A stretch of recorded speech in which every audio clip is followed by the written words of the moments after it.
Let me ask you something. What's the one thing that's just as essential to our survival as, say, oxygen or water? It's hope.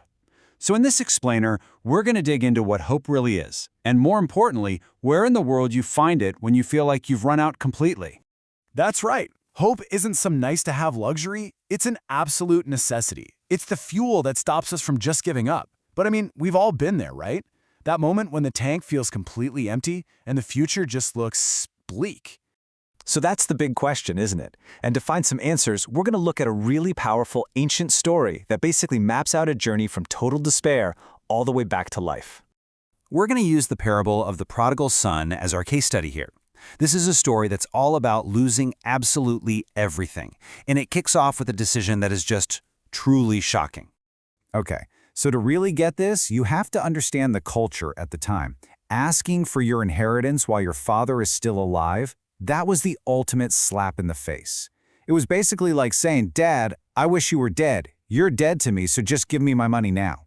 It's an act of unbelievable arrogance. And just like that, he grabs his father's life savings and takes off. But, spoiler alert, this isn't some story about smart investing. No, he just tortures the entire fortune on reckless living until he's left completely broke. And you know, as if his own terrible decisions weren't enough, things out of his control make it so much worse. A massive famine hits the land, and all of a sudden, he's not just broke, he's starving. He is truly desperate. This right here is rock bottom. You have to remember, for a young Jewish man back then, feeding pigs was pretty much the most humiliating, degrading, unclean job you could possibly imagine. He's so hungry, he's actually thinking about eating the very slop he's feeding the animals. He has hit an absolute, unimaginable low. But it's right here, in this disgusting pigsty, at his absolute lowest point, that something shifts. This is that critical turning point, the pivot from total despair to making a decision. And this is that moment, that coming to your senses moment. He finally gets it. He finally recognizes that his path is a complete dead end, realizing that even the lowest paid worker back in his father's house has it better than him. That tiny realization, that's the first spark of hope. Now, the source material we're pulling from really frames this turning point around something it calls Principle 2.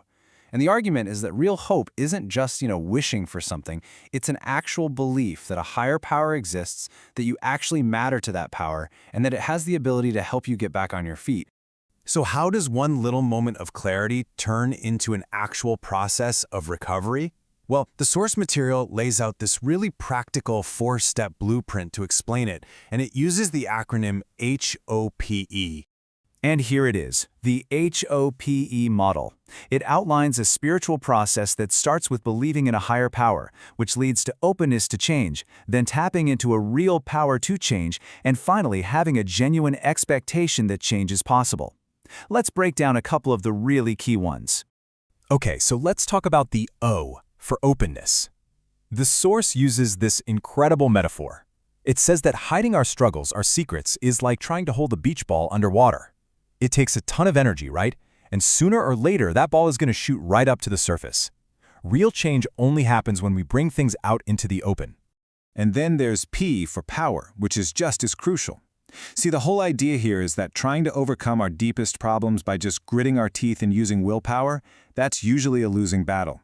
Lasting, sustainable change requires something more, tapping into a higher power, and just as important, getting support from other people. You just can't do it alone. And this chart, man, it just shows it so perfectly. On one side, you've got this small bar representing our own willpower. It's something, but it's limited. But now look at the other side, the combined strength of a higher power and a supportive community. The potential for real change isn't just bigger, it's on a completely different level. All right, so the son has this tiny flicker of hope, and he decides to head home. But the real shocker, the climax of this whole story, isn't that he comes back. It's how his father reacts. It is completely unexpected. Check out this sequence of events, because every single step is just wild. The father sees him when he's still far away, and he runs. For a man of his status back then, to run? That was unheard of, totally undignified. He doesn't even let his son get his apology out. He just cuts him off with a hug and immediately calls for a party. He restores him completely, right then and there.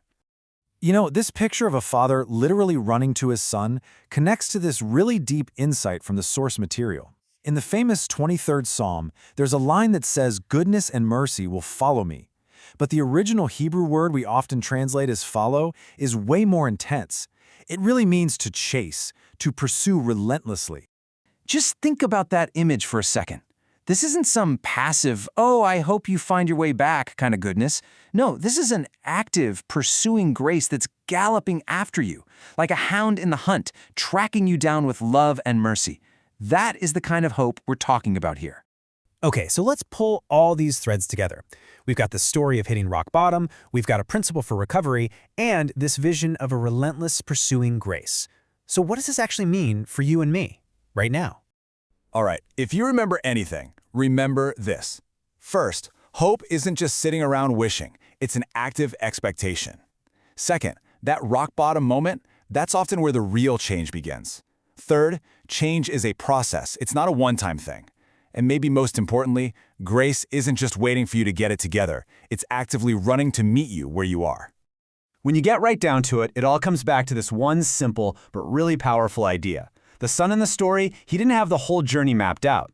He just had that moment of clarity and decided to take the next right step. That's where it all starts. And that really is the question for all of us. It's not about solving everything at once. It's not about having a 10-year plan. It's just about identifying that one small step you can take toward hope. So, what's yours?